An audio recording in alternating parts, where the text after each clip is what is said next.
চ্যানেলেই প্রথমবার আমি আপনাদের সাথে দেশি মুরগি ঝোলের রেসিপি শেয়ার করছি, কারণ আমরা বাড়িতে খুব একটা দেশি মুরগি খাই না। দেশি মুরগির যা দাম সেই দামে খাসির মাংস পাওয়া যায়, তাই আমরা খাসিটাই বেশি খাই। কিন্তু আজ একটু দেশি মুরগি ইচ্ছা হলো, তাই আনা হয়েছিল।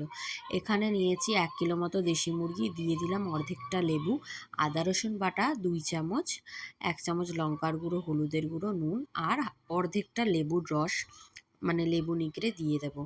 দিয়ে 1 ঘন্টা মতো ম্যারিনেট করে রেখে দেবো। 1 ঘন্টা না হলেও আধা ঘন্টা রাখতেই হবে, কারণ এটা একটু শক্ত হয় ব্রয়লার মুরগির থেকে। তো এবারে কড়াইতে গোটা গরম মশলা ফোড়ন দিয়ে দিয়ে দেবো পেঁয়াজ কুচি।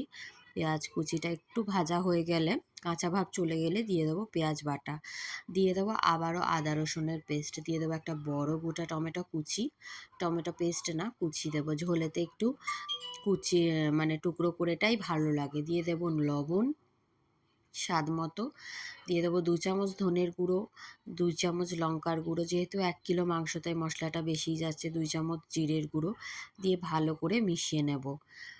সামান্য একটু চিনি পারলে অ্যাড করতে পারো। আর মিক্সার ধোয়া জলটাও দিয়ে দিয়েছি। এরপরে ম্যারিনেট করা মাংসগুলো একে একে দিয়ে দেবো, দিয়ে ভালো করে কষতে থাকবো। পুরো মাংসটাই ঢেলে দিয়ে ভালো করে কষবো। ঠ্যাংগুলো বিশাল লম্বা লম্বা ছিল, পুরো প্রায় কড়ার সমান মতো হয়ে এসছিল। তো এটা ভালো করে কষিয়ে নিয়ে কুকারে সিটি দিয়ে নিতে হবে 2টো। আলু আগেই ভেজে তুলে রেখেছি, আর কুকারে গরম জলও বসিয়ে দিয়েছি। এটা আমার হোমমেড গরম মশলা গুঁড়ো। যখন তেল ছেড়ে যাবে তখন কুকারে মাংস দিয়ে 2টো সিটি দিলেই হয়ে যাবে। আলুটা ওপরে দিয়ে দেবো। 2টো সিটির পরে নামিয়ে নিয়েছি। গরম ভাতে পরিবেশন করুন। ভিডিও ভালো লাগলে সাবস্ক্রাইব